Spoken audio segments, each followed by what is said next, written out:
Doctor Mohammad Yunus যখন প্রথমে Nobel পান, প্রথমে আমরা সবাই কিন্তু আনন্দিত হয়েছি, কিন্তু একটা কারণ এখন পর্যন্ত আমি মিলাইতে পারি নাই যে ক্ষুদ্র ঋণ সুদের ব্যবসা করে একটা মানুষ কিভাবে নোবেল পায়।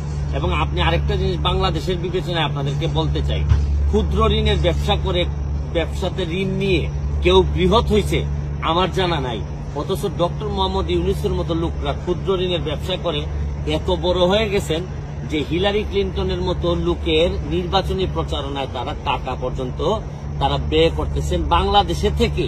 বাংলাদেশের মানুষের টাকা উনি হিলারি ক্লিন্টনের এই নির্বাচনী প্রচারণায় দিচ্ছেন এবং এটার ফলও কিন্তু উনি পাচ্ছেন। দেখেন এখন উনি 175 জন শীর্ষ নেতা নাকি বলছেন যে ইউনূস সাহেবের বিরুদ্ধে যে মামলা, এই মামলা স্থগিত করতে হবে।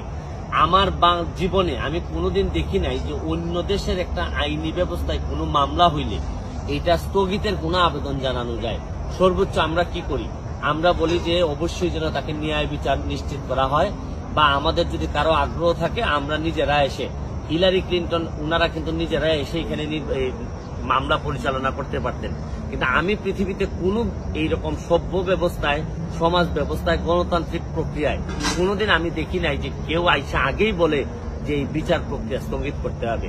শুনেন, আমি একটা জিনিস আপনাদেরকে বলি, এই দুঃসময়ে এখন যে সময়টা ক্রাইসিস মোমেন্ট, এই সময় আওয়ামী লীগের মধ্যেই আমি আওয়ামী লীগের যারা আছেন সবাইকে দাবি করব যে যার খুলস থেকে বেরোয় আসেন।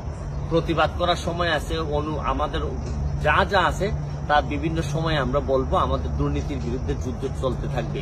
কিন্তু এখন মনে রাখবেন যে জননেত্রী শেখ হাসিনা, আমি বারবার বলছি যে উনি যদি না থাকেন তাহলে আমাদের মতো মানুষের প্রতিবাদ করার সাহসও থাকবে না, কারণ উনি বঙ্গবন্ধু কন্যা বলেই আজকে আমাদের এরকম প্রতিবাদ করার সাহস আমরা পাচ্ছি।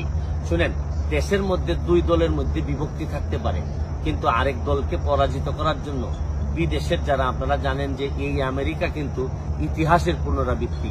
71 সালের যুদ্ধের সময় আমেরিকা আমাদের বিরোধিতা করছে, এখন যখন বাংলাদেশ যখন অন্য লেভেলে চলে যাচ্ছে